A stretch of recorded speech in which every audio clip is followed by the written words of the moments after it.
So, Berto, have you heard about Elizabeth Holmes and Theranos?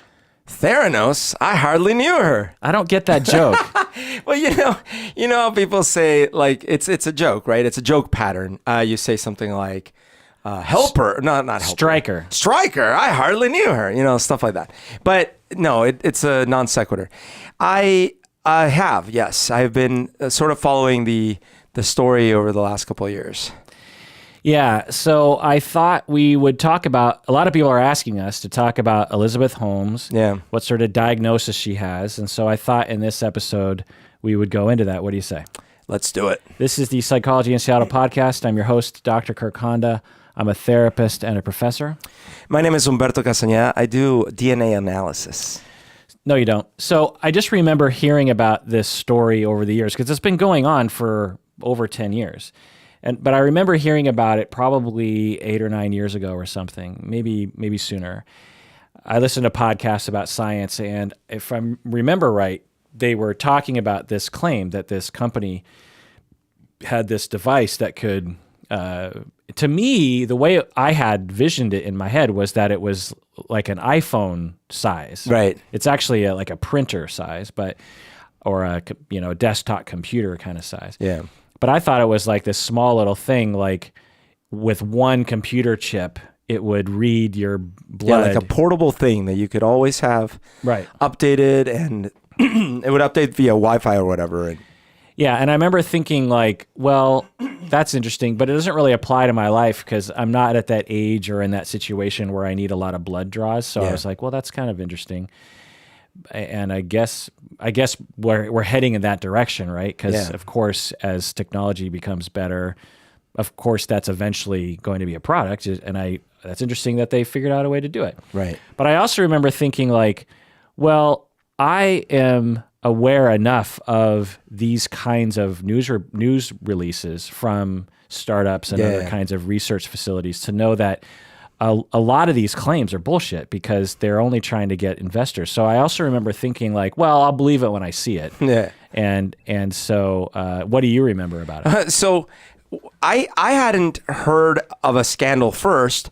Like you, I heard the company name. I heard it was the hot darling of the startup world. But the thing that was odd is I had blood drawn for a full battery of tests before, and not too long before this kind of came out. AA battery? AA battery. That was a Humberto joke right there. A whole AA battery of tests. Good one, Berto. I mean, but so I was aware of, first of all, the cost. So I think my insurance paid, luckily, but the cost was like $3,000. Oh my God. Because it got sent to this company in the East Coast. It took like a month to get the results back. And it was like this comprehensive stuff and all these things. And I talked to the doctor. I'm like, well, first of all, why do you have to draw so much blood? And why is it so expensive? All these things. And she gave me a pretty lengthy explanation without her, she didn't know all the little details about it, but she knew enough. And so having gone through that, I was definitely skeptical. I'm like, wait a minute. You don't go from what I just used, just like, a year ago, to in the same year or the next year, 10 massive improvements across the board that would take decades, Really? You were skeptical? I was skeptical. And again, because that's surprising, I just have to say, because in other instances, you seem to be more ready to believe the progression of technology. When it comes to software, when it comes to software. So for example, if what they were saying was, look, we have new software mechanisms to analyze the blood in more efficient ways. Or if they said we use machine learning. Sure, absolutely, which they do, right? Not they, but like now machine learning is used for analysis. But the thing that was incredible was that they could do so much with so little blood. Okay. And also the size of the machinery involved and the length of time and all that stuff. Yeah. Because like when you send the blood, these big, in my case, they took 2 big vials of blood.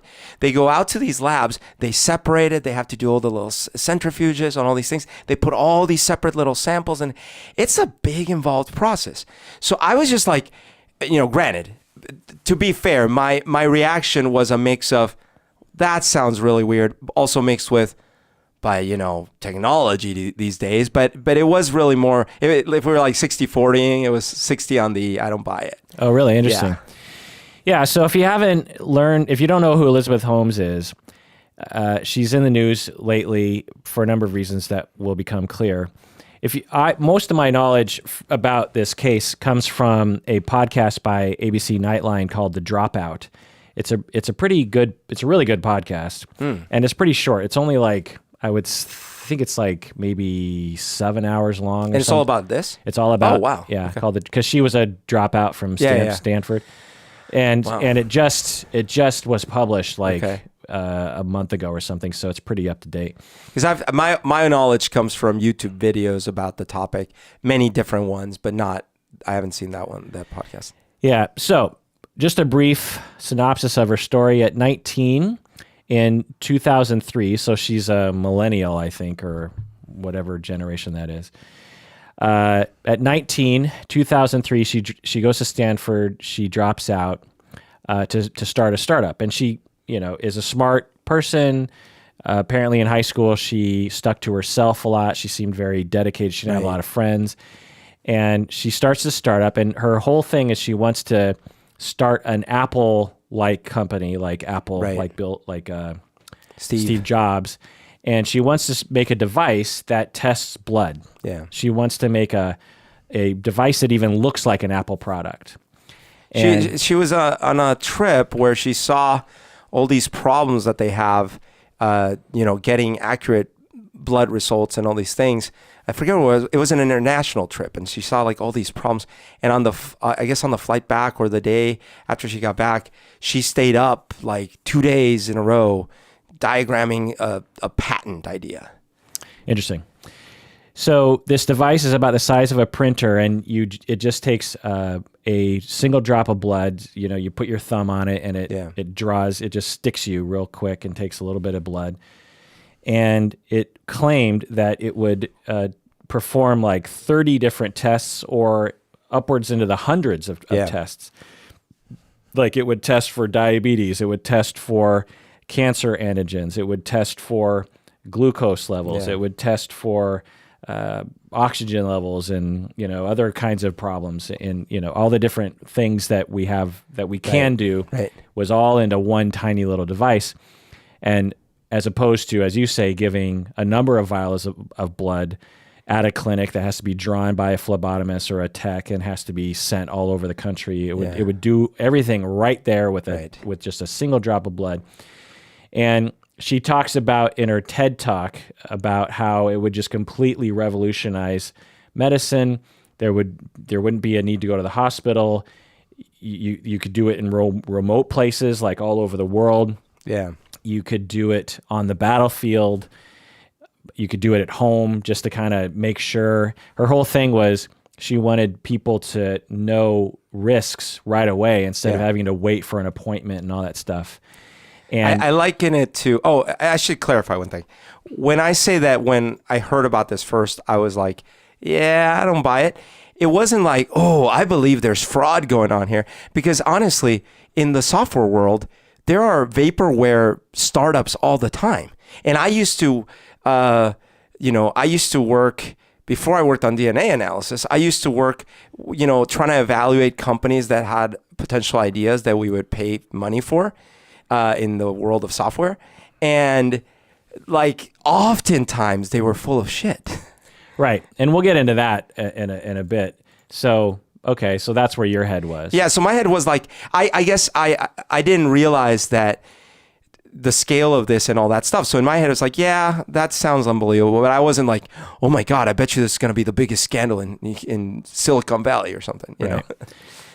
Another thing that she said this would do would be lower costs, and it would save lives. That was her big thing.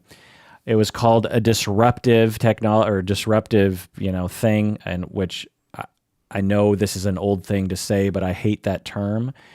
It's not fucking disruptive. It's a product that you're trying to sell because you want to make money. It's disrupting everything. It's not and plus, like, isn't disruption a bad thing? Like, you're being a dick. Like, disruptive children are sent to the principal's office. Yeah, I think, in a lot of cases they mean like, the pharmaceutical company is not going to be happy about this. Right? Whatever. They're going to get disrupted. By the way, Like, can you think of a legitimate disruptive thing that's happened in the past 5 years?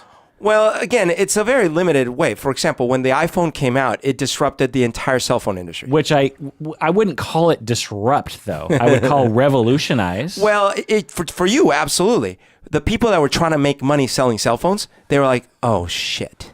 Right? So revolutionize. yeah, but for them, it wasn't a good thing, right? Because they went out of business. Nokia, all these people, right? They were like, oh, this sucks. Like Microsoft. Is that what that means? Well, that usually Disruptive the people means eliminating the competition? what I'm saying is usually the people that use the word disruptive are the insiders or the people that stand to lose from the thing, not the people that stand to gain. All I know is like this business speak drives me nuts. Sure. It's like you don't have to invent another word to make something seem special. For example, do you remember It, The movie? the Segway? The Segway? The little vehicle where you stand on it, it's got two wheels and you move. Right, the inventor, what's his name? Kaner, something. When it was coming out, there was all these rumors because he had done this secret presentation in Silicon Valley to all these investors, and the rumors coming out is like, this is going to change the way they design cities. Talk about disruption. This is going to disrupt cities. And it was all this hype. And then when it was finally revealed, a lot of us common folk were like, oh, that's kind of neat. You know? Right. That's my point. It's like, one, use a different word. And two, when you're using the word, you're usually completely bullshitting. You know what I mean? Totally. It's like especially in the tech world, arguably there are 500 new things that happen every year that are disruptive, that are pretty new. Yeah. You know, it's a new way to encrypt video, a new way to send data packets in a more efficient way, a better way to configure your microchips. So, and I guarantee you the engineers are not framing it as disruptive. They're saying it's another way to do something. It's a better way to do something. A better way, yeah. That fucking marketers will say it's disruptive because it's a new thing to say. It's well, the other thing, by the way, that smelled a little funny is that when this guy that I was talking about was coming out with this Segways, that wasn't out of the thin air. He was an inventor already, had invented many things, had many patents to his name, all these things. Like if Elon Musk came out right now and did a press announcement that he's got an all-electric bicycle that's going to revolutionize, how bicycles work, we may be a little skeptical, but we wouldn't be like, who? Elon, what? Where is this guy? Electric bicycle? We'd be like, okay, that makes sense. He's invented this, that, the other. This was a gal who wasn't writing software. This is what I was saying about software. The software evolution has been exponential in the last 50 years. She wasn't writing software. She was promising all these advances in chemistry, in machinery for analysis of blood. Like, did she invent all this machinery? How did she have all this knowledge? Right. So when we look more closely, as very few people in the public were, the whole thing seems absurd, particularly 2020 looking back. So going into more details, by the time the company gets to 2013, they have almost $1 billion from investors. Jeez. Almost and from big names like Henry Kissinger and like other people. And it's valued at $10 billion. So the company is, even though it hasn't made a cent yet, it's like, well, this is gonna make a lot. 2014, she becomes massively famous due to the notoriety of the company and the hype and all that kind of stuff. She's on the cover of Fortune and Forbes, etc. Forbes recognized her as the world's youngest self-made female billionaire. Right. She is estimated to have a net worth of $4.5 billion. At that point? Yeah. That's crazy. Before she even released the product. Why was it? Why? I don't get that. Cut stock. But had it gone public? Yeah. Oh, okay, right. It had gone public way before. I forgot about that. Right. But all this time, there was tons of fraudulent behavior. $4 billion. $4.5 billion. Oh my God. Yeah, I mean, Forbes had her on the cover, and she was the world's youngest self-made female billionaire. Lots of fraud, though. They told lots of lies. They said that it was being used by the military as a way of trying to market it when it wasn't being used by the military at all. They told Walgreens and other places, because they were going to put these machines and other kinds of technologies in their facilities, they told them all that it was working when it wasn't.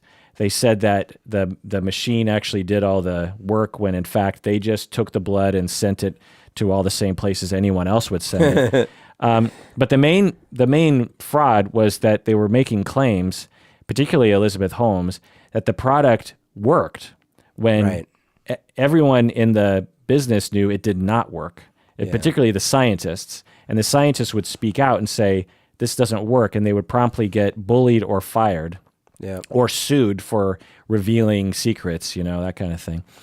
In 2014, she claimed the company had an annual revenue of $100 million. What do you think the revenue actually was? Oh my God, this sounds like Enron. 100 million. 10 million. 100,000. No way! So 0.1%. Oh my God. So she took the revenue and times it by 1,000. That's crazy. That's like a McDonald's worker claiming that they get paid, $15,000 an hour.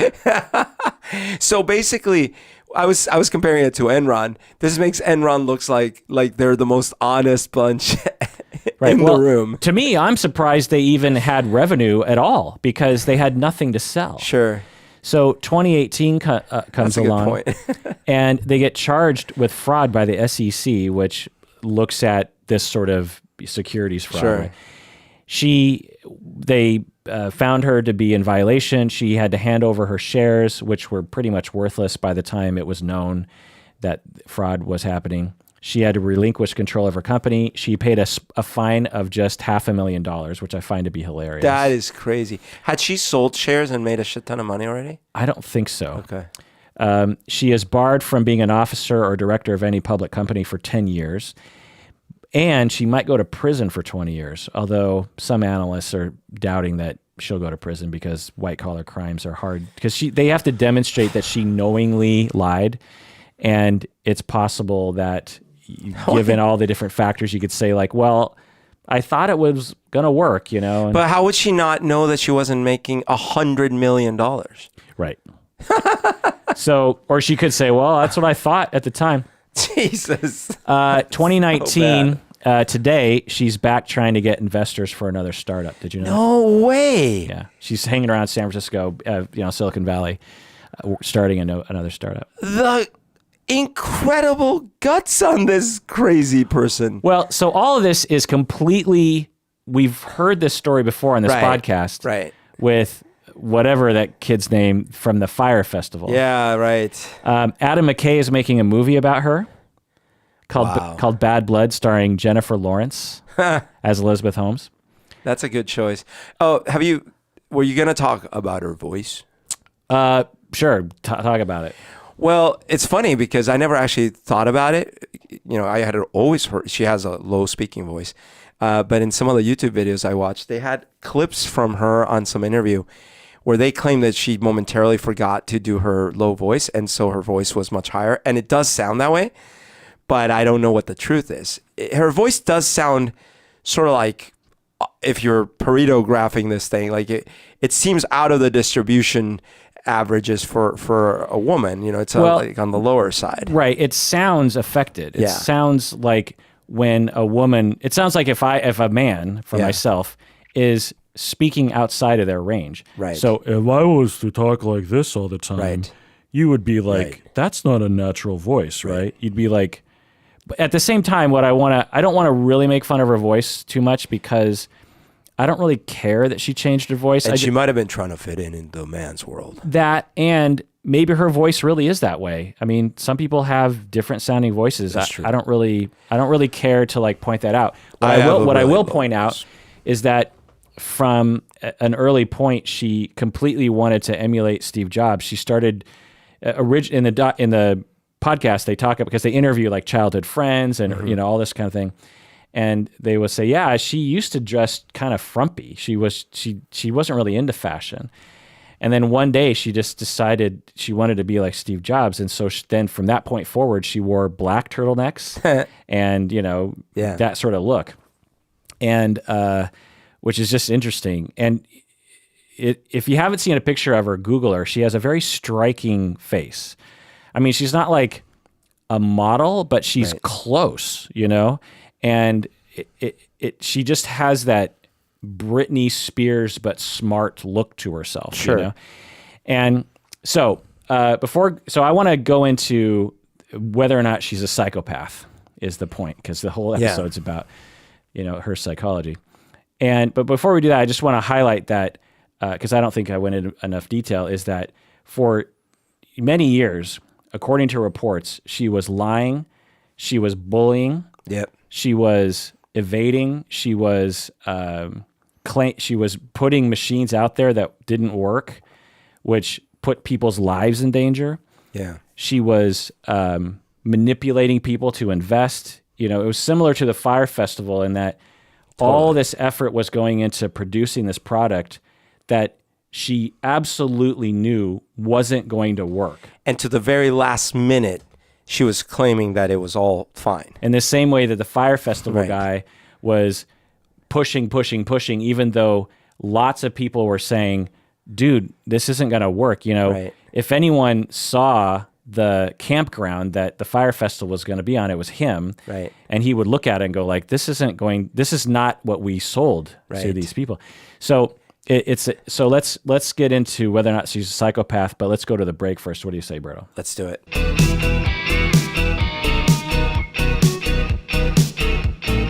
All right, we're back from the break. If Elizabeth Holmes, in her voice, were going to convince people to become a patron of their podcast, what would she say? I want to ask you all a favor. We are doing this to change the world, one patron at a time.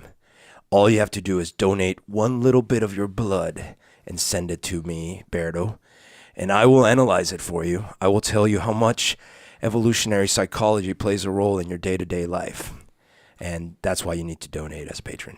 By the way, did you send a picture to the person we chose on the podcast? I drew it, but I have to color it. So you haven't sent it yet? I have a picture of it. Do you want to see it? Because Jana from Texas emailed us and said, I heard my name on the podcast. I didn't get a drawing. So that was like a month ago, by the way, Berto.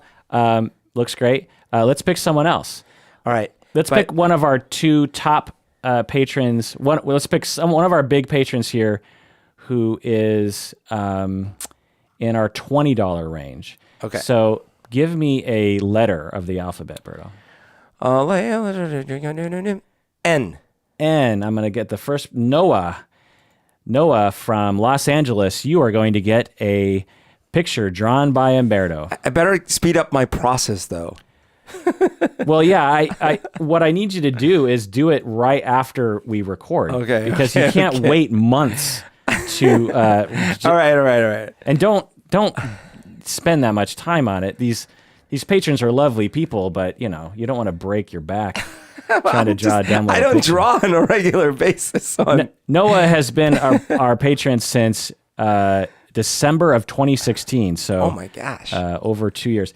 Okay, so let's get back to Elizabeth Holmes, and thank you, Elizabeth Holmes, for telling everyone to become a patron. By the way, so is Elizabeth Holmes a psychopath? Well, we're going to look at the term psychopath is defined in lots of different ways. Some people consider it to be the same as antisocial. Right. Some people don't. Some people think of it in the old terms of the personality disorder. Some people think about it in the Hare conceptualization. We're going to use the Hare conceptualization. That's the dominant definition. The 20 items on the Hare checklist. Isn't it generally a super genius who eats human flesh? Yep. So she's not a psychopath, so we can move on. So we'll just go through the list. And of course, I can't diagnose her as a clinician because I've never assessed her. Everything we're about to say is from a podcast. I haven't talked to her. All of this could be lies, or at least, wildly off the mark. This is just for educational purposes of psychological concepts and how to learn about them. Sorry. I just realized she is potentially a super genius, and maybe she was using all the little pinpricks of blood as her way to be a cannibal without actually consuming flesh. Maybe that's why her voice was so low. That could be. Yeah. So number 1, pathological lying. Berto, what do you think? Yeah. I mean, yes, definitely. You're right. 10 out of 10.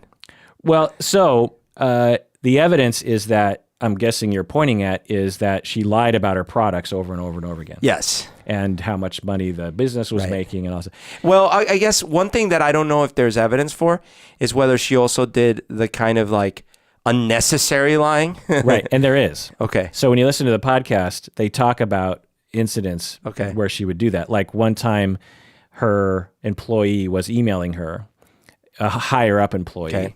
and she emailed back and she's like, "Oh, I'm not in the office today. I'll talk to you tomorrow." And through a window, he can see her In the office. and he goes to her and he's like, "You just lied to me. Like you can't." And this was not the first lie. Right. This was just maybe the first really obvious lie that he could just walk down the hall and confront her on. And he's like, "Why are you lying all the time? Like you can't run a business like that's so important. You can't run a startup and like get people to trust you if you're just going to lie so weirdly."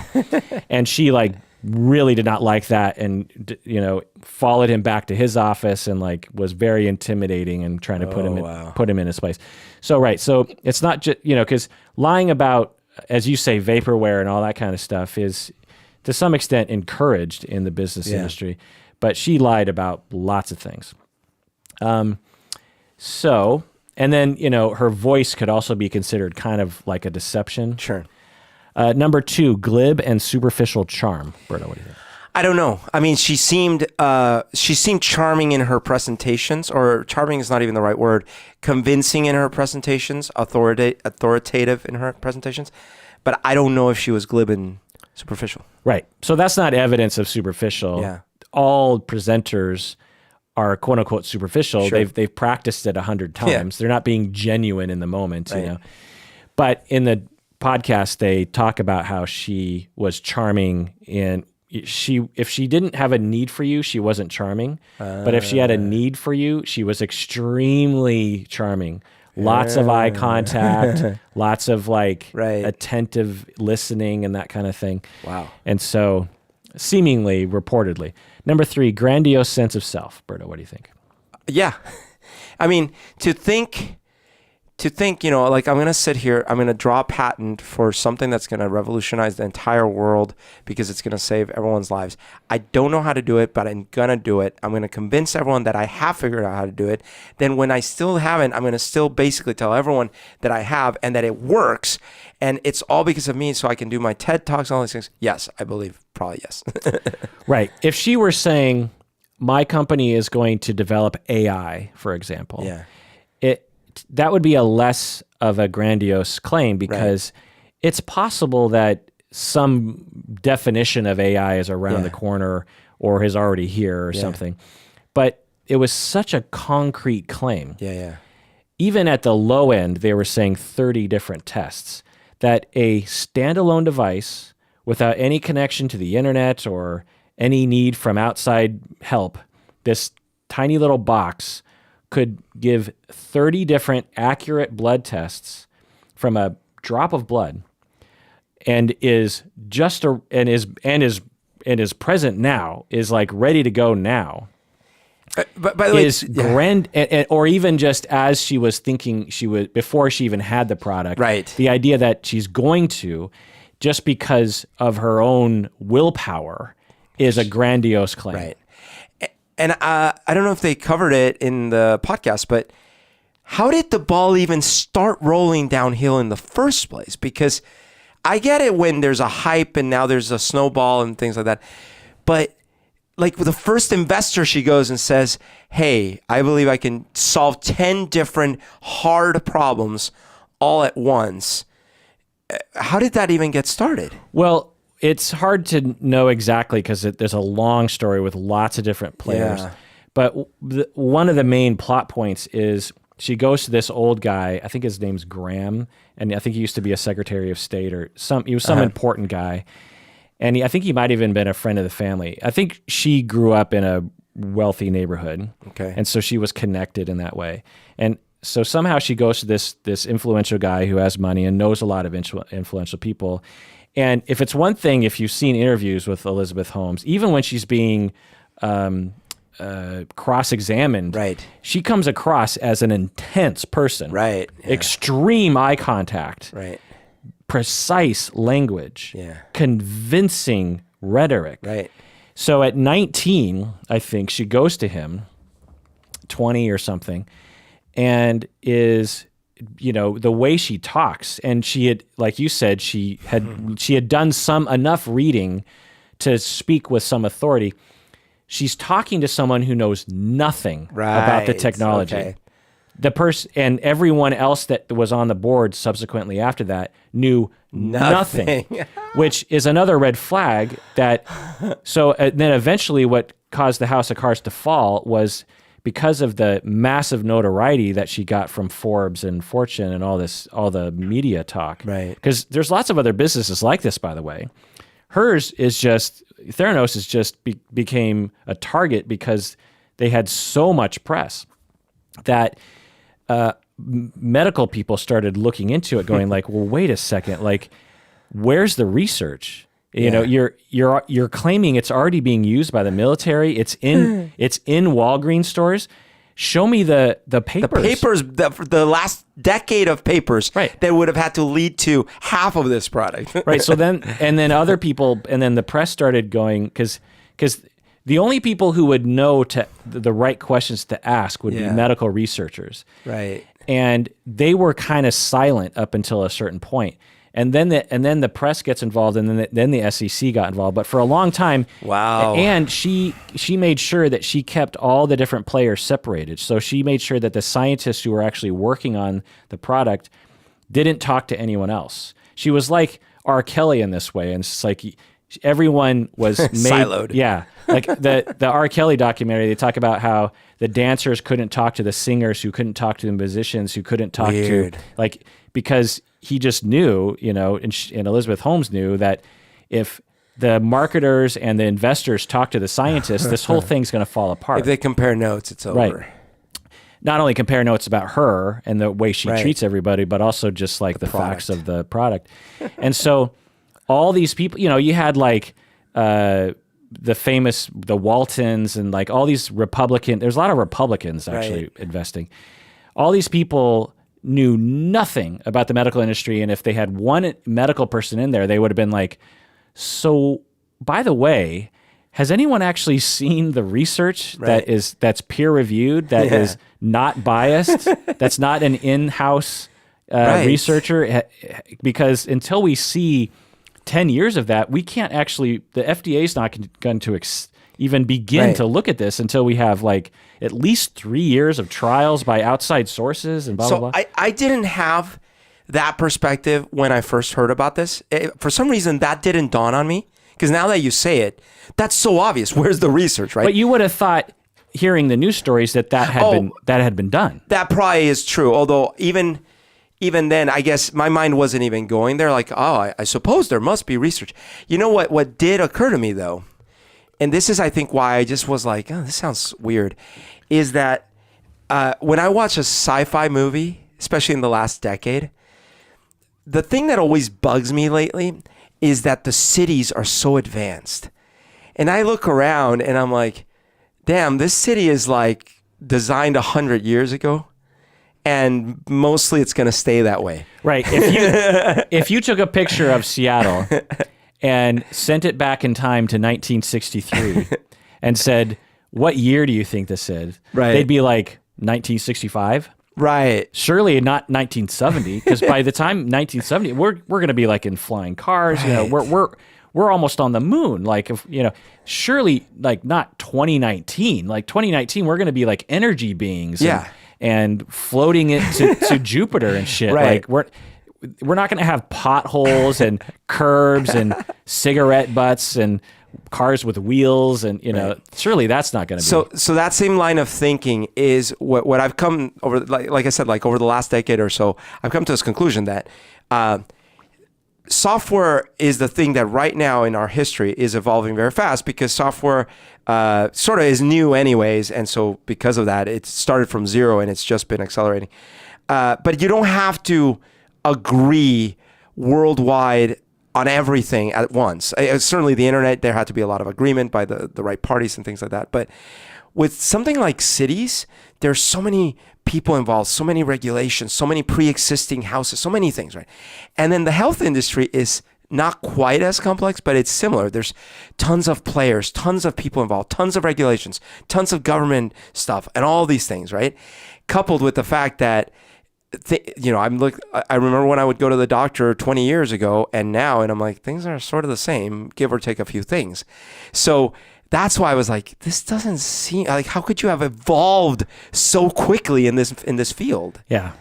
I mean, having said that, we've made tremendous invisible advances, say, in cancer research and other kinds of things, but they're right. they're not visible. Well, but even take that, like the DNA was sequenced in the 90s, right? Yeah. And that was an example of how software accelerated way beyond anyone's expectations, right? Because it started, the prediction was it was going to take like 30 years. Then it was like, oh, we might be done in 20 years. And then they were done like in a decade or something, right? Yeah. Great. And then a lot of things were like, well, now we're going to be able to sequence the genes, cure all these diseases. And it's like, well, that part takes a long time too, right? Right. And what you're saying about cancer, I remember 15 years ago seeing some news article about like, finally, they found some virus that can kill cancer cells. I'm like, oh, great. Cancer, 5 years, we might have a cancer. No, it's like these things take forever. Well, and there have been incremental medical advances Right. by very hardworking people with a lot of outside, replication and research before they actually use it on humans and try it on humans, that each individual type of cancer has had, slowly but surely lower rates of death, faster recovery, more precise treatments. Right. And to your point, with tons of papers Yeah. and research. Like just most people know that with HIV, it's not a death sentence anymore. Yeah.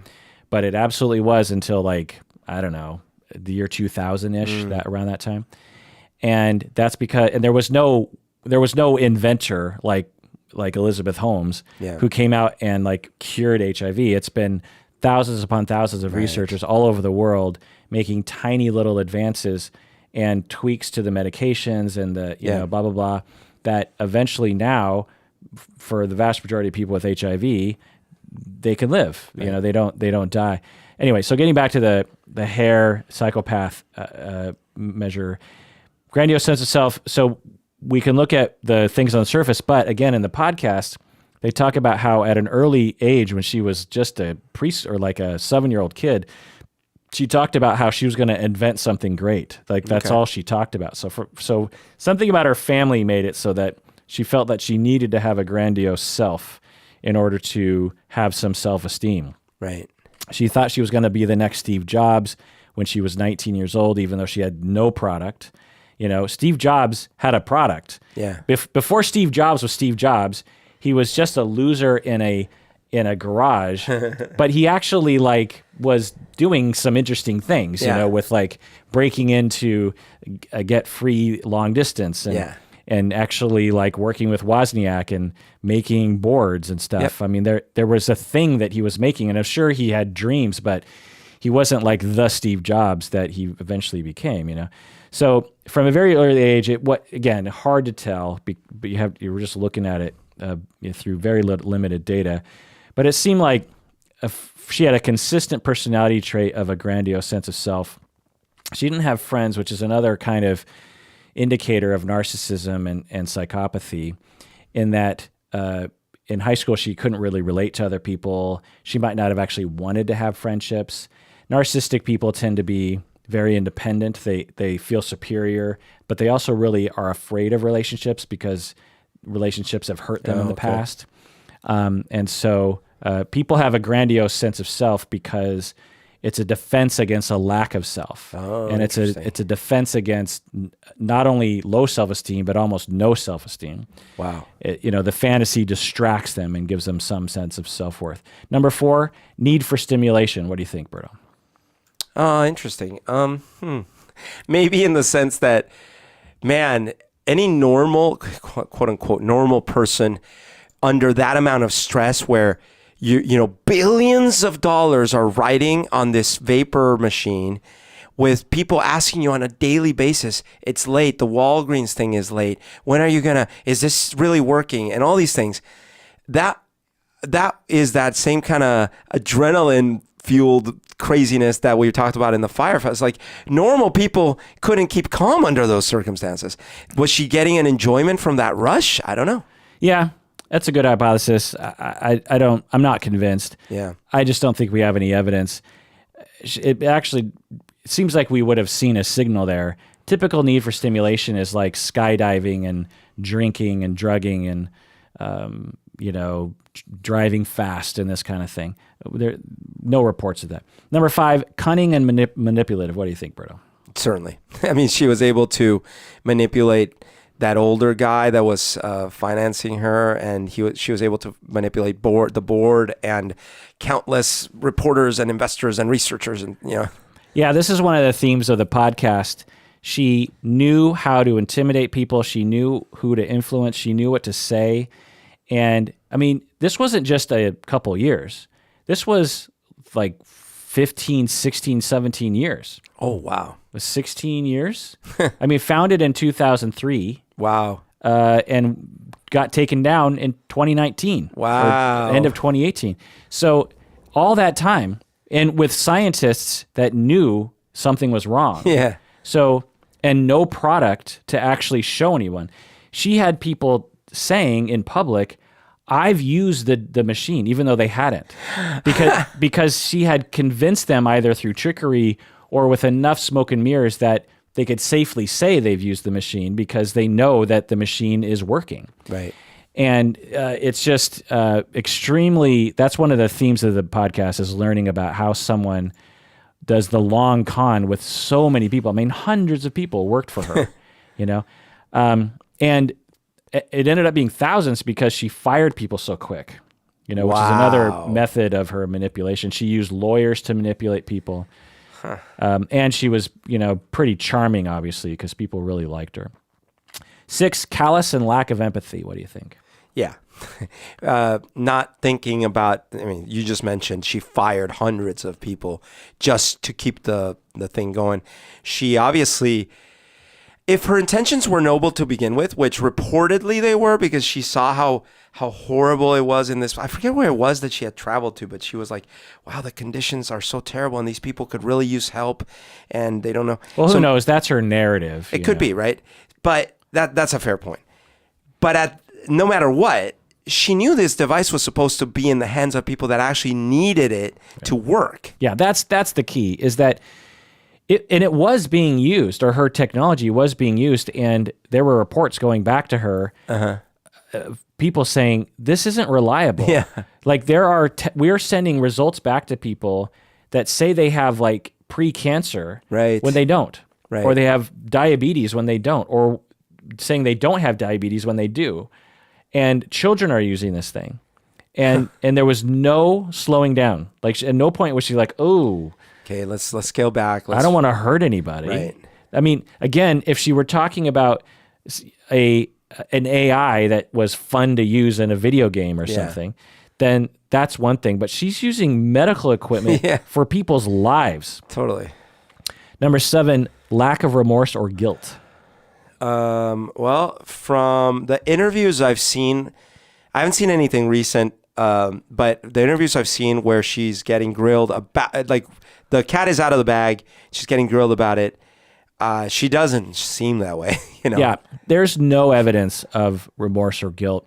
It's more like, hey, I really thought this was going to work or whatever, Which she couldn't have. Yeah. I mean, she could have thought in 20 years. Yeah. But there's no indication that she was going to figure it out. Right. And so there's two main things. One is like after being caught, she didn't apologize in any kind of meaningful way. But even if she did, I wouldn't believe it, given her track record. The main thing is remorse is something you feel as something is happening too. Right. If you shoot someone and you don't feel remorse afterwards, that's one thing. But that's a very quick event that's happening.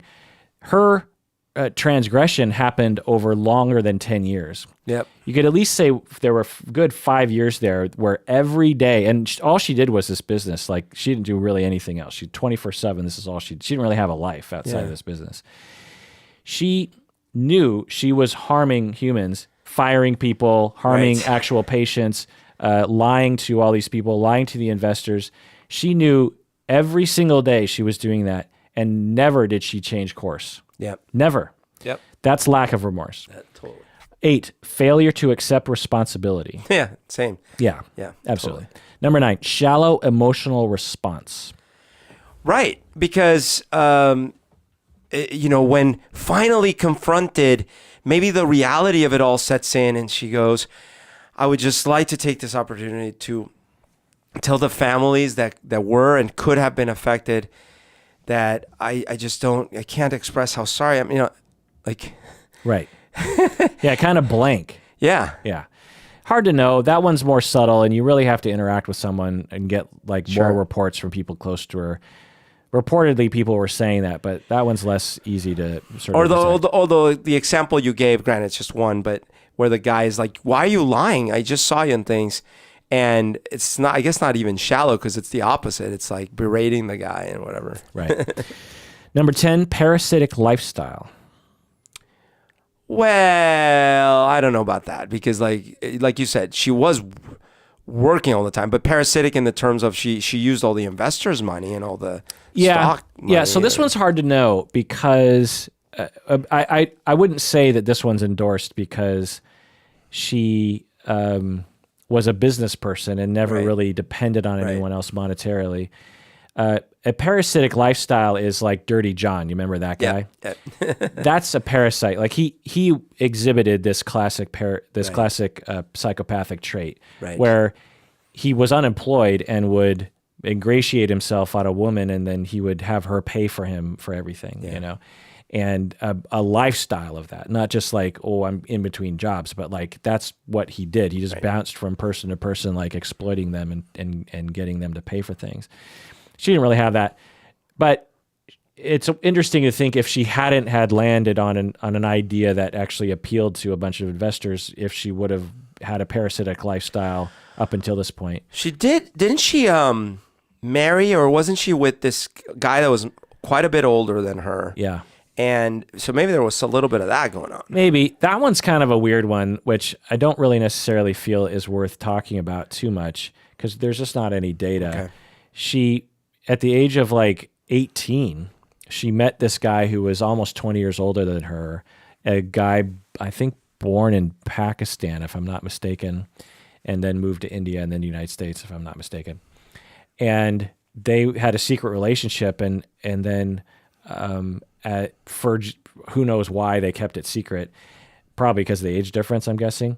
But we've talked about before, it's like we don't want to shame age difference in relationships. We don't know. Maybe she was exploited. Hard to know. And then eventually she hired him as like basically the chief operations officer, I think, and kept the relationship secret from the board and everyone else. And then they broke up, and then I think anyway. So I don't know. Who knows? They're both kind of shady, greedy seeming people. He was also apparently lying about his wealth and stuff like that. So who knows? Yeah, and he like drives a Lamborghini that has like a license plate that says something like Das Capital, which is a Das Kapital. reference to Marx. Yep. Which is like, is he mocking Marxism or something? Yeah. I don't know. Number 11, poor behavioral controls. I don't know. Yeah, hard to know. There's some reports though, but not a lot of evidence. She lost her temper a lot, so maybe. 12, irresponsibility. Yeah, I mean, in the grand scale, I mean, it sounds like she did work all the time, but in the big irresponsibility word meaning, yes. Yeah, the classic psychopath irresponsible quality is that they get fired from their job a lot. Right. They don't pay their bills.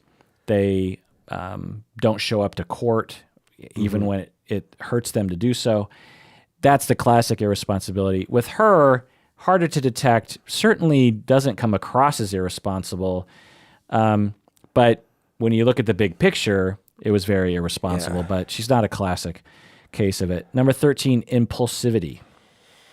Well, that's interesting. I suppose the behavior of on the spot making up lies and then also sort of, kind of deciding on courses of action that are reckless might be impulsive, but that's about all I would say. Yeah, hard to say. There doesn't seem to be a ton of evidence of that.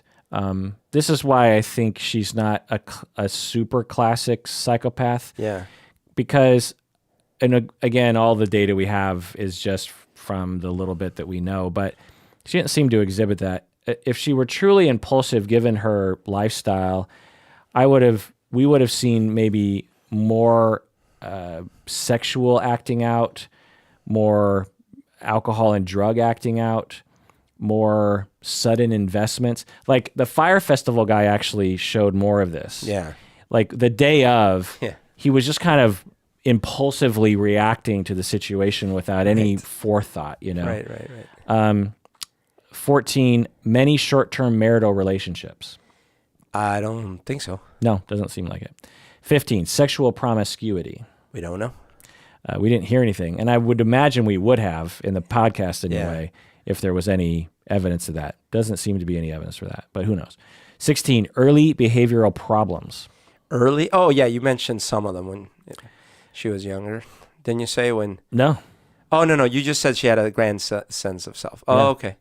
Well, then, no, I don't know. Right. So this is another data point that shows that she might actually not be a psychopath, and that the vast majority of psychopaths, 99%, will have childhood and adolescent behaviors that eventually progress. I see. Jeffrey Dahmer would abuse animals, and then he would graduate to humans. This kind of thing. Oh, by the way, I did a whole episode on Jeffrey Dahmer, and someone on YouTube said they chastised me for not having you on that episode. Oh, maybe we need to do a follow-up. So, but who knows? But they did talk to some of her friends growing up, and they were like, "No, she was totally normal." Oh, sorry, you did the dark tetrad or whatever. Yeah, right. I mean, I am sad I wasn't on it, but I want to hear it because it sounds fascinating. Yeah, I thought it was. I didn't do a super deep dive, but I did a mini one, and I didn't realize how interesting that case was actually. Yeah. Lack of realistic long-term goals. Yeah. Yeah, I mean, what were her long-term goals? I guess it was, I'm going to make $1 billion or more and change the world, and I don't have any way to do it, but I'm going to do it. Right. So in some ways, no, she did not have, or this one's endorsed. Yes, she did not have a very good realistic long-term goals, but in a lot of ways, she really did, because a typical classic psychopath in her position would have like one day charmed the guy to fall in love with her idea, and then the next day she'd be on to another idea. Yeah. And she would forget about that guy. I see. And then, like psychopaths tend to just be generally kind of scattered, I see, right. And so think about all the micro, quote unquote, long-term goals she had to have held in her head to build a company over 15 plus years. Sure. Yep. You've got to think, okay, we need this capital. I need to, make sure I trick the public in this way. Yeah. I need to develop my TED Talk. I need to talk to the lawyers. I need to, there was a lot of things that she did that exhibited, but the key here is realistic long-term goals. Yeah. So I don't know. 18, juvenile delinquency. Not that I know of. Right. There's no evidence. We could be, not given information because her and her family aren't talking to the press about such things. 19, revocation of conditional release. This is not applicable because the hair measure is for prisoners for the most part. And 20, criminal versatility. I guess so, because I mean, she was able to break a ton of laws seemingly without batting an eyelid. I guess so, but again, the typical criminal versatility is they assault people, they rob people, they sell drugs, they break into cars. Oh, I see. They vandalize, they use bad checks, they steal people's wallets and use criminal versatility, meaning they're just they're just generally criminal. You know what I mean? But it is interesting that we are so geared towards thinking of true crime is the poor people crime, right? Like someone who orchestrates a fake energy crisis in California and causes massive grid disruptions, including putting people's lives at risk and some deaths. That's not true criminal behavior. Well, it is. I know. I know you're not saying. I'm just saying, as a society, we default to thinking of, Paul Manafort led a mostly blameless life until he did all these defrauding and all these things. Right. It's like we think of, he wasn't out stealing with a gun or something. He wasn't. Right. He's not a blue collar criminal. Yeah, I mean, people make the 99%ers made this argument over and over again that if someone walked up to someone with a gun and said, "Give me every dollar in your bank account," right, and it happens to be $10,000 or $1 million or something, and say a group of people did that, say a company, then they'd all be in jail for 10, 20, 30 years. Criminal conspiracy, right? But when it's a bank like Lehman Marcus, right, or Lehman Brothers, Lehman Brothers, sorry. Wait, is Lehman Marcus? Lehman Marcus is the clothing company. Well, no, you don't understand the fraud that they got into. Lehman Marcus. You don't get it, man. They charge 10x on everything. Hey, the lamestream media is not talking about it. Alex Jones has been reporting on it forever.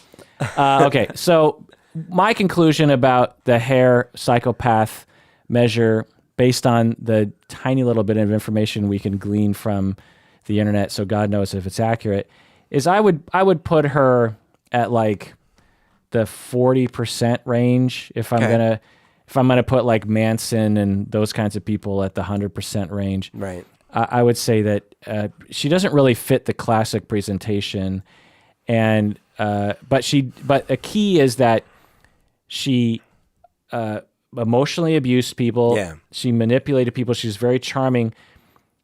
She wasn't generally social. It wasn't like she had a lot of friends. Yeah. And some of them just happened to be influential people. Right. She pretty much only was charming to people who she could use to get this thing done. Right. So that'll tell you something. And it's sort of that emotional shallowness where you're not really invested in other lives. You're not really warm. It's all being used. This lifetime of a grandiose sense of self, this lack of remorse and this taking this action. Because at some point, she could have said something like, "Okay, we have all these investors. Things aren't really working out. How about I figure out a way to sell this thing?" Yeah. And then I can say, well, I want to move on to something else. Yeah. And maybe I'll get out with like $1 billion. Right. Or I'll get out with $500 million. Yeah. But this thing, this is not going to end well. Yeah. It's either I do that, or I actually start having to like admit to people like, we don't have a product ready. Yeah. And we're definitely going to have it in 5 years. Yeah. I guarantee. I mean, because that's what a lot of these companies will do. Yeah. They will say, we have this new technology. We need people to invest. It's going to disrupt, blah, blah, blah, spurt.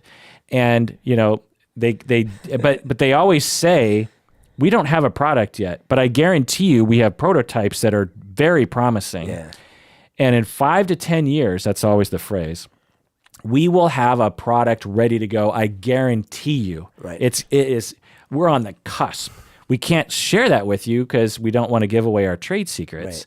But we have patents. We have proven proof of concept. We have user studies. We have top-notch scientists working on it. We've had outside review. They've all checked it out. But never do they say, Walgreens, go ahead and buy these. Right. And the military is using them right now. Right. And go ahead and, actually start diagnosing, You using have a it child with some health. Oh, use it. Absolutely. right. They don't do that. They don't go that far. Yeah. They do everything up to the point of actually using it in the wider world. She could have kept it there, and then the stock price would have dropped. Right. And then, if she stuck with it, then they might have to branch out into maybe like some other product. Because actually what they started going into at Walgreens actually it wasn't the device. They just created these little like Starbucks with, when you have a Starbucks inside a grocery store? It was like that. So Theranos would have these little offices where they would do regular blood draws, but it looked nice. Right. You know what I mean? So you'd go into the Walgreens. They could have pivoted to that. Which might have actually been profitable. Right. Because even though you could absolutely just go to your clinic, there's just something kind of inviting and about... then keep working on the tech. Eventually you upgrade the kiosks with a little bit of more tech. Right. And in 10 to 20 years or 5 to 10 years, maybe there's a device that can measure 15 things. Right. And it costs, $1,000. You're just not worth $4 billion today. Right. So there's plenty of business. So she could have done that, but that's not what she did. Yeah. She stuck with the lie. Tripled down. She fired scientists. She bullied people. Yeah. She got rid of evidence. So she because the scientists were like, this machine has worked this many times accurately and this many times inaccurately. And she would tell the managers to get rid of the bad data and only report on the good data. Wow. So that systematic thing can only be done by someone who has a characterological problem. Yeah. I just don't think it's at the level of, say, a Charlie Manson. Do you think it's is she higher or lower than the fire dude? I would say she's lower because the fire dude, when you take the gestalt of the whole thing, plus his behavior after, when he started spamming everybody, which is just like more reckless. What's wrong? Yeah, that's less planning. That's the psychopath where it's like, what's wrong with you? Like you have something wrong with you. It's like it's so obvious because it's like you don't even benefit from this.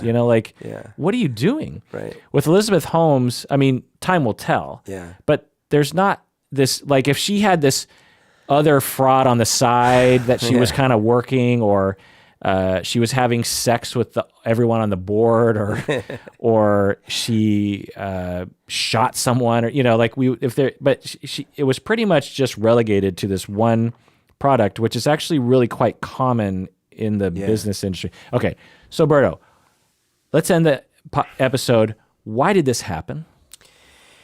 Well, there's greed. People want money, man, and there's also, I think people just don't understand science generally, and there's a lot of people with money that don't understand science, so they're vulnerable. If someone tells them that they got some scientific thing, and they can speak nicely and charm them, they're liable to like hand over some cash. Absolutely. So I have 7 factors that created this problem, and you just named my number 4 and my number 6. Number 4, well, you said greed, but I would say a society of greed. Yeah. I mean, you can say that certain people are greedy, but we live in a society. No, I didn't mean just those people. I just mean everyone's greedy. Yeah, but our society is particularly fucking greedy. Yeah. And particularly on the West Coast, our .com society, there's a lot of greed. And Manhattan. Absolutely. So, and so not only was she motivated by the greed, right, but everyone that invested was motivated by the greed.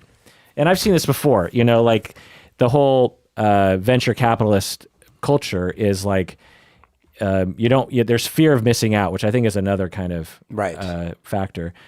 But also there's this idea of like, if you invest in the next best thing, then you're going to, times your money times 1,000. Yep. And there are examples of this happening, like early Microsoft people or early Amazon people or whatever. But that doesn't account for that's only like 0.0001% of the investments that people will make. Like there's all these other businesses like Real Networks and Netscape and, other kinds of things. And those are just the ones I can think of off the top of my head, Yeah. Countless like little game companies and other medical totally things. And so But there's a society of like, okay, I have an extra $5 million burning a hole in my bank account. Instead of actually doing something for good for it, I want to make this into 50 or 500 million. Yeah. Like, because then I'll be really worth it. Then I'll be in that next level of richness. Right. I'm just at a regular level of richness. In fact, in a lot of ways, I'm with just $5 million in the bank. I'm really no different than just some Yahoo that like has some stock options in Microsoft who's like 35 years old. Like I want to be that next level, Right. because then I'll really be worth it. Yeah. Then I'll really be liked by society. I'm buying this. Yeah. And it's like, no, you won't. You'll still be miserable. In fact, you probably be more miserable. You boob, and this, you also brought up that this lack of scientific knowledge, right? The public and the investors and the media and people reading the media, like, vast majority of people couldn't detect that there was something fishy about the story to begin with, whereas the experts were just like, that doesn't make any sense, particularly. So on the podcast, they interviewed people hearing, like, this one guy actually is this Greek doctor who knew about this sort of thing, knew about lab tests of blood, who was like, well, the thing that tipped me off was that Theranos kind of sounds like a Greek word, and it kind of sounds like a combination of Thanos, which is death, and some other word which means like some other negative thing. He's like, it looked like two Greek words that, and someone who doesn't really know what they mean. And it's a medical company. Like, why would you call it like bad death or black death? It's just, anyway. And so he's like, well, that's the first thing. And so I started looking into it, and I was like, what are these people claiming? Anyway, so the other factors that I can think of is we have a problem so not only with a culture of greed, but also a culture of capitalism. There's a problem in the culture of capitalism. So capitalism is fine, but we have to be reflective on the culture, and we also have to, as a society, account for the cons to capitalism. There's a lot of pros to a capitalistic structure, but there's a lot of cons as well. One of the cons is that people in a capitalistic mechanism are absolutely incentivized to lie. Yeah.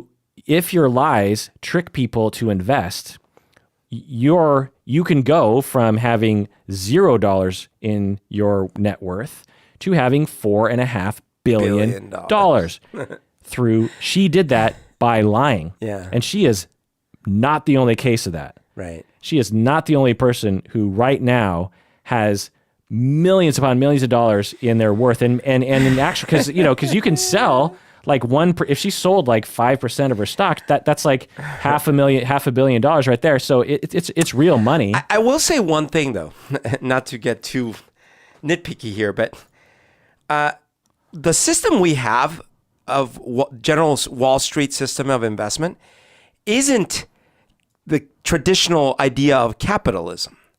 Because the traditional idea of capitalism is that if you have a free market of supply and demand, the things that have more demand, if you supply them, you will make hefty amounts of money, right? But because we have a stock market of speculation, what ends up happening is that the supply and demand is for lies and hearsay and theories, not for actual products that get sold. It would be the same if there wasn't a stock market. If they went directly to the public themselves, investors, blah, blah, blah, and said, please invest money in this. You couldn't sell that many units for real. You could if you were very good at selling something. I mean, it's happened, but then you're talking about like an Amway or something like that, I'm just saying, like, I get your point, but I don't know if it applies to this one as much because a lot, almost $1 billion was invested by people writing a check. Yeah, directly to, and I guess they would have bought shares, but if they didn't have that, they would have just written a check to her, which is essentially what they knew they were doing. Right, but this is what I'm saying, because a lot of critics of the stock market, they're not anti-capitalists. They say, in fact, the stock market hurts the free market system because what happens is you get into these hyped up companies that don't have products. Right. And there are probably more egregious examples than this one, because this one actually was trying, because some of these hyped up companies actually, it's just a press release or something. And they don't even have an office, anyway. So I've observed this culture, being in Seattle, we have a lot of quote unquote VCs. And I've actually worked with people who are VCs. I've worked with people who are brokers for VCs. Mm-hmm. There's this whole culture of lying in this world. It's, as you said, vaporware. Yeah. It's not just in software. It's in the business world in general. It's like there's just this expectation like, well, in order to get ahead, you have to lie. Like you say business is great when it's not. You say, research shows that our product is effective. Right. When it's not. You say, we have several prominent investors who are interested in our business model. Right. When you haven't had a single person interested. And what is interest anyway? Like someone can be interested without investing. People do that all the time. You say, there's no evidence that these two airline crashes are related or that we should ground planes. Yeah. And this is the capitalist system because especially in a legal world where you can't be consequenced for lying in that way, or there's an inability to police such kinds of laws. We get accustomed to this from the day we're looking at an advertisement for the first time when we're 3 years old. Yeah. Hungry Hippos commercial. I don't know if this was the commercial when we were kids, but I could see this being said. This is the funnest game ever invented. You'll never need to buy another game again for the rest of your life. We become accustomed. And I remember when I was a kid, I remember talking to my parents. I'm like, so these commercials are saying this thing, but that doesn't make any sense. And I remember my parents like really having to sit me down and saying, they're lying, or they're trying, they're exaggerating. And I remember actually being kind of wigged out by that. I was like, well, is that legal? Is it? I'm being taught all the time that lying is wrong. Right. And you're telling me that the TV is lying to me? And these people are doing it to thousands of people. Millions. How are they getting away with this? And I remember my parents just like, well, that's just the way it works. And I remember that being pretty heartbreaking because yikes. Because I grew up in church too, where it wasn't just like something you just didn't do. No, it was you like go to hell. It was like a sin to lie. It was God is watching. Right. And I remember being pretty upset about that. We don't have to have a society like that. We don't have to allow that kind of bullshit to happen. I don't know why I'm sitting here defending capitalism, but I will point out that you can have a capitalist system without that. Yeah. Yes, and that's fair. Because I was going to point out that in North Korea and in the Soviet Union and stuff like the greed and the lies were as or worse. Right. Right. You don't have like this is a capitalist venture, this podcast. Yeah. We are trying to get money. We are providing a product, which is this podcast, for a lot of different. I mean, for the first 7 years, we did it at a loss. Right. So obviously, we're willing to do it regardless. Yeah. But we don't make up stories of like where I work or things like that. Like it's all on the level, people. So like, for example, I could lie all the time if I wanted to, right. And probably make more money, right? And get more hype. Like I could claim certain things. Like for example, with the scholarship that we just gave out, I could have not given out that scholarship. Maybe there was no scholarship, right? There's, no one's audited me as far as I know. Right. I just awarded another scholarship. This one was for $100,000. Right. So I wrote a check personally on my personal checking account for $2,000 for a scholarship, and I sent it in the mail to the recipient of the award. And I could have not done that. Right. And I could have made up a name and said I didn't have to show a picture. No one's checking, but that's not good business because if you lie about that, you lie about other things. Eventually, now you're running from lies. Yeah. What if you get caught? Right. Plus, like, my purpose in life is not to acquire as much money as possible. Right. It's to have a meaningful, helpful experience, one in which I'm trying to make a difference in the world. Right. And lying you would only do to manipulate people, right? Yeah, like would you have lied for 7 years for no money? Right. Like, why are we sitting here lying to people? Like, what are we getting out of this? Like it's when you live in a capitalist culture and a greed culture and a materialistic culture, then all your goals are to make as much money. Yeah. It's not to have a meaningful life. It's not to have a fulfilling life. It is only to make money. And when you have that imbalance of values, then that leads to lying, which leads to us getting accustomed to lying, which leads to Elizabeth fucking Holmes. Yeah. Number 2 is tech culture, like of beta testing and of releasing software and then reacting to the bugs afterwards. Yeah. There's this whole culture in Silicon Valley where it's just like, well, just put it out there, Right. And in the medical world, you can't do that. It's the opposite. You have to test it. Yep. It has to be beta, gamma, delta tested until it is omega tested, and then you release it. You do not release it with any bugs because it could kill people. Oh, and by the way, I should point out that this thing about just release it, we'll figure out the bugs later. That's not how it started. No. Because you used to have to print cartridges and then later floppy disk and then later CDs. But now, that's expensive. But now with like hidden automatic updates and everything, it's like, well, we'll just update it next week. It's fine. Yeah. We're watching everything they're doing on their computer anyway. Right. So number 3 is problems in the legal system. Again, in a capitalistic governmental system, which gives liars too much freedom. There's a lack of consequences. The solution is we need more tax dollars to fund organizations to monitor these people, because we actually have laws in the books, but there's not enough people to monitor everybody. Right.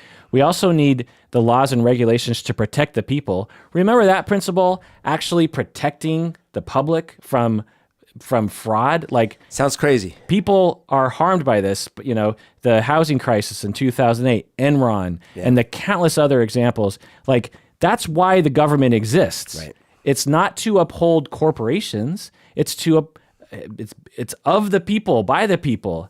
It's ridiculous. I had this ridiculous debate the other day about someone I know was advocating for no minimum wage. Like, there shouldn't be a minimum. Yeah, that's the libertarian point. Right. And then I was saying, well, I mean, sure, but that's how it used to be. And the reason we have one is because we need to prevent abuse at the lower levels. And they were like, well, what abuse? How is that abuse?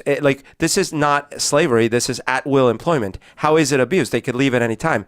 And I just sat there like, wow. Well, talk about a privileged position, right? That, and without knowledge of history, because that person grew up in a society where minimum wage was always there. Yeah.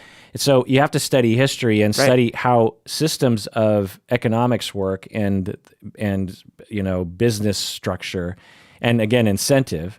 And so I'm going to talk off the top of my head and see if I can actually get to, the original reason why we need minimum wage is, in the past, you had capitalists who had all the money. Right. And could and you have a governmental system that actually wants that, because in order for you to have a railroad company, you need to have one organization that has enough economy of scale to actually produce 10,000 rail things and 1,000 different trains.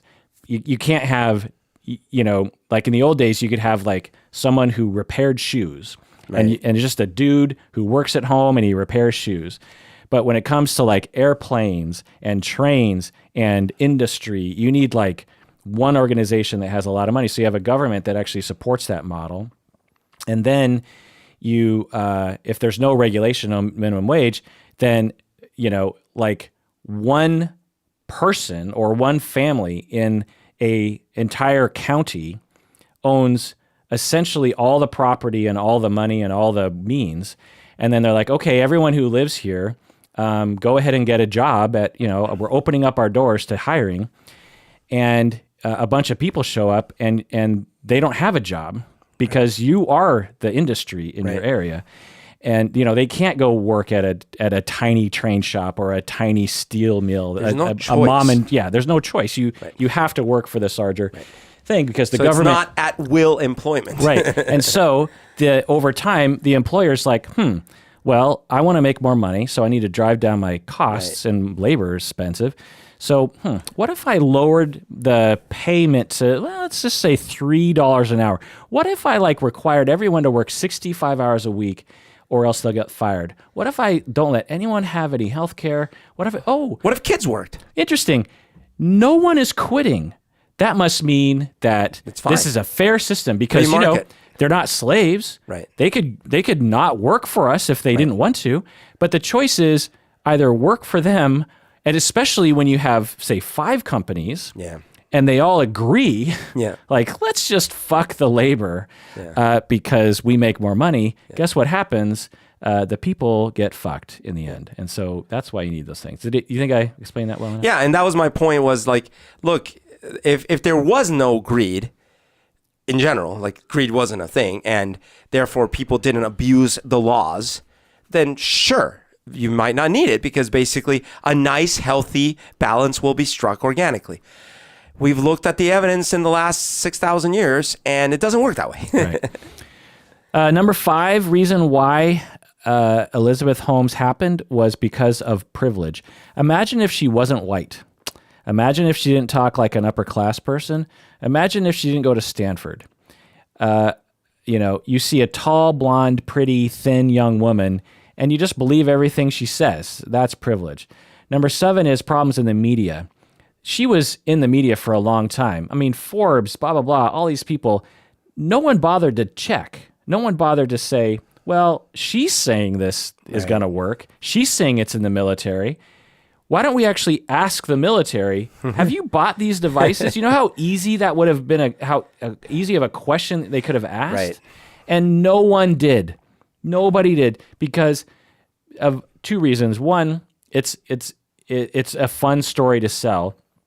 But another thing is it's sort of like this weird sexism thing because our society, and particularly women, wanted their Steve Jobs. Yeah. Right? You want it's similar to the R. Kelly story where it's just like, if you're an African American and you don't know about the sexual abuse, you're just like, well, R. Kelly's this really great guy. He's talented.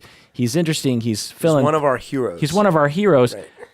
I don't want to believe that he does bad things because he represents our community well.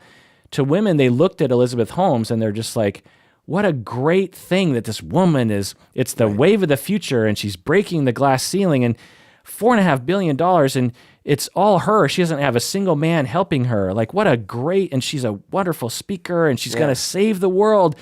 This is the new, It doesn't get any better. Yeah. And it's like, that's the narrative that you need to believe. And there were reports, there were people coming forward, but it was all ignored for a number of reasons. And I think partially because we wanted to believe. Yeah. People were writing a story, not reporting on the story. Well, that does it for that episode of Psychology in Seattle. Thanks for joining us out there. Please take care of yourself because you deserve it.